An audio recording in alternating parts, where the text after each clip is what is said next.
monde et bienvenue dans cette nouvelle vidéo, j'espère que vous allez bien. Aujourd'hui je vous retrouve pour une vidéo que vous m'avez beaucoup demandé. Il s'agit de la vidéo sur la sublimation. Donc dans cette vidéo je vais tout vous dire, ce qu'il vous faut, comment ça fonctionne, quel est le procédé, ce que j'en pense et les fails que j'ai pu rencontrer depuis le temps que je réalise et que j'utilise cette technique de personnalisation. Alors qu'est-ce que la sublimation? Vous le savez, c'est une technique de marquage qui nous permet de personnaliser des textiles ou même des articles. La seule différence, c'est qu'on va pas pouvoir personnaliser n'importe quoi puisque les textiles doivent être à base de polyester et les articles que l'on va sublimer, pareil, doivent être des articles enduits de polyester. Donc ce sont vraiment des produits spécifiques à la sublimation. Vous ne pourrez pas personnaliser n'importe quel produit avec cette technique. Je vais vous montrer deux exemples que j'ai sous la main.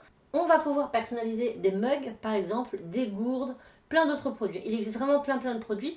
Moi j'ai le mug parce que c'est celui que je fais le plus. Donc c'est un mug qui est spécifique à la sublimation. Je ne l'ai pas acheté dans une grande surface. C'est vraiment propre à la sublimation. Il est vraiment enduit de polyester pour pouvoir être sublimé. Donc ça c'est par exemple des mugs. Donc il existe aussi des gourdes, des porte-clés. Vous pouvez personnaliser des plaques de porte, des ardoises. C'est vraiment infime. Il y en a vraiment pour tous les goûts. Et en ce qui concerne les textiles, il existe soit des t-shirts, des vêtements en règle générale. Ça reste quand même beaucoup le t-shirt, le tablier, etc. Des tote bags.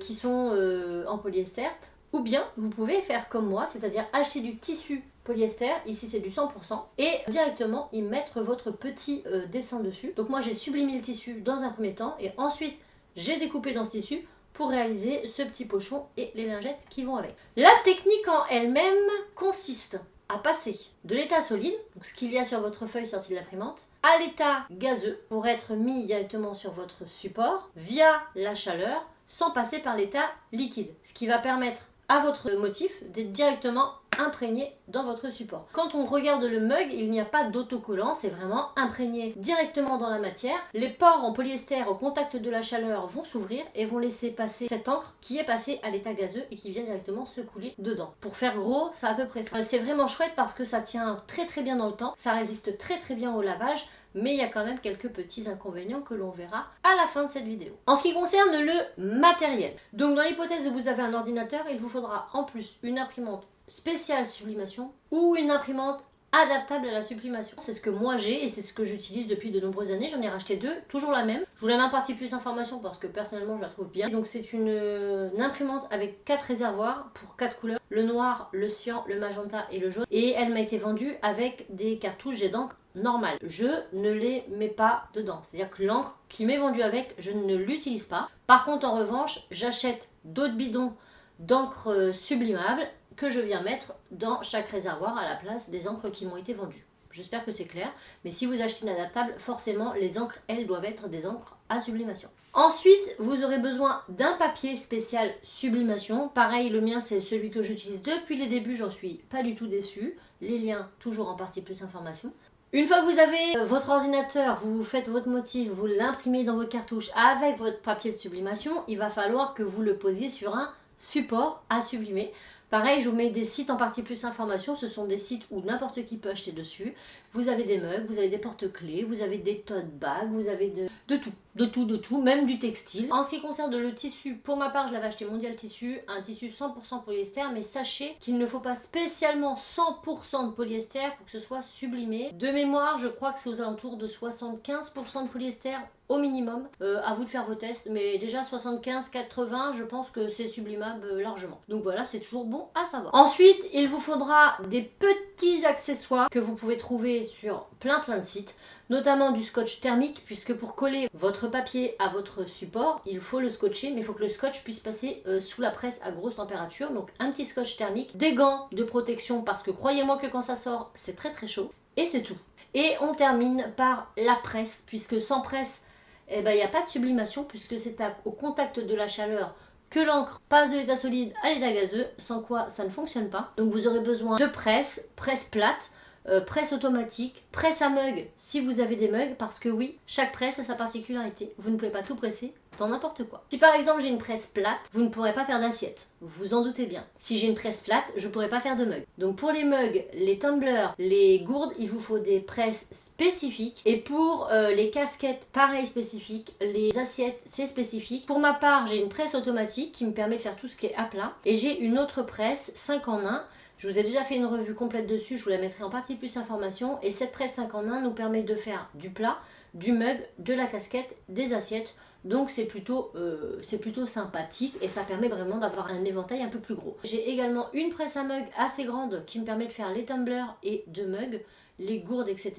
Mais vous pouvez aussi avoir des fours. Alors ce sont des fours. Vous mettez autour de votre mug par exemple un revêtement en silicone qui vient serrer le mug pour pouvoir bien compresser votre feuille à votre support et après vous mettez dans un four et ce four va chauffer et va faire en sorte que ça fonctionne.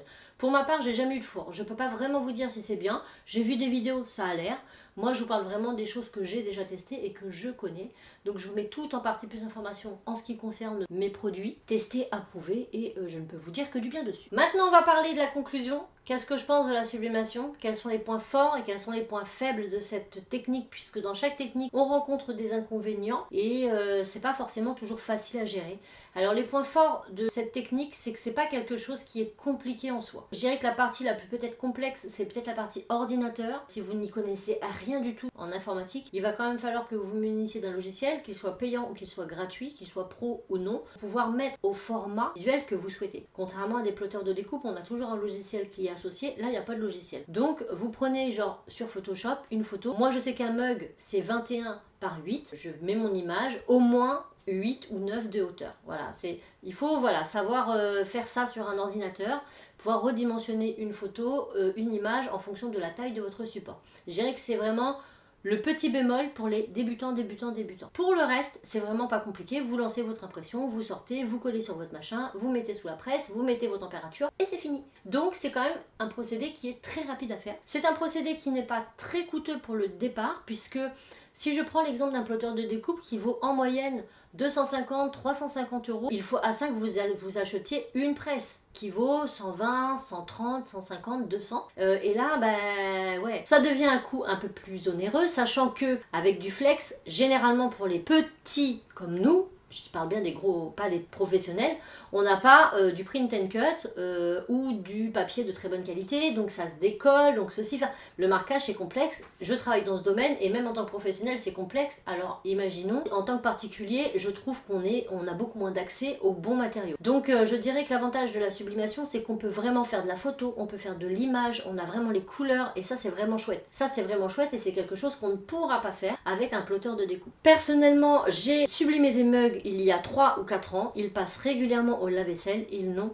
pas bougé d'un point. Donc c'est vraiment une technique qui dans le temps est très durable, elle est facile d'utilisation, elle est facile de réalisation. À partir du moment où on sait utiliser un PC sur Photoshop, cropper une image, c'est un jeu d'enfant. Maintenant je vais vous parler des points faibles, parce que oui il y en a. Pour ma part, j'ai énormément de gâchis en termes de fourniture. Il faut savoir que la sublimation, ça joue beaucoup par rapport aux températures. Les variantes de température, vous passez du garage à la maison, dans votre maison la température elle bouge, on n'a pas des presses professionnelles à la maison non plus, même si on essaie de mettre un certain prix, ça reste des presses qui ne sont pas professionnelles. On ne peut pas gérer la pression comme on le souhaite, parce que quand on met pression moyenne, sur une presse manuelle, on va tourner une petite manivelle et sur une presse automatique, elle va s'en occuper toute seule. Mais ce qu'on n'a pas sur nos presses, c'est le nombre de barres. Donc qu'est-ce qu'une pression moyenne? Moi je sais, dans le domaine dans lequel je travaille, qu'une pression moyenne, c'est plus ou moins 3 barres. 3 barres 5, ça dépend à peu près, mais on appelle ça une pression moyenne. Mais nous, le nombre de barres, on peut la régler sur nos machines, parce que ce sont des machines professionnelles. Sur les machines de particuliers,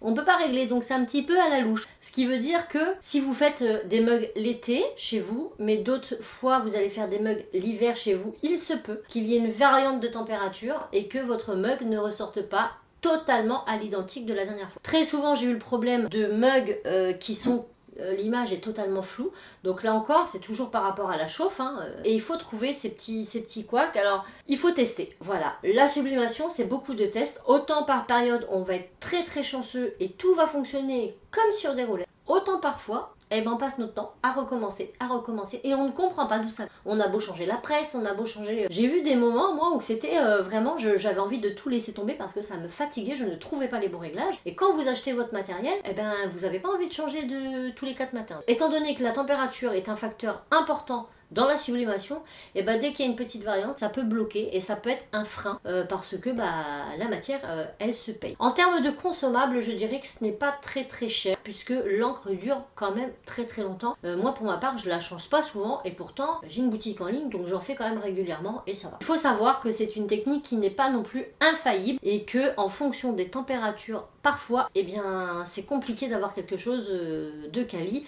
C'est pour ça que je vous conseille vraiment d'avoir au moins pour les encres, le papier, quelque chose de qualitatif. Prenez pas du premier prix pour le papier pour les encres parce que c'est vraiment là aussi où ça peut déterminer. Si vous partez sur un bon papier, sur une bonne encre, déjà vous avez plus de chances de réussite. Après pour la température, bah écoutez, soit vous avez la chance d'être dans un local climatisé et dans ces cas-là, bah, vous avez toujours la bonne température.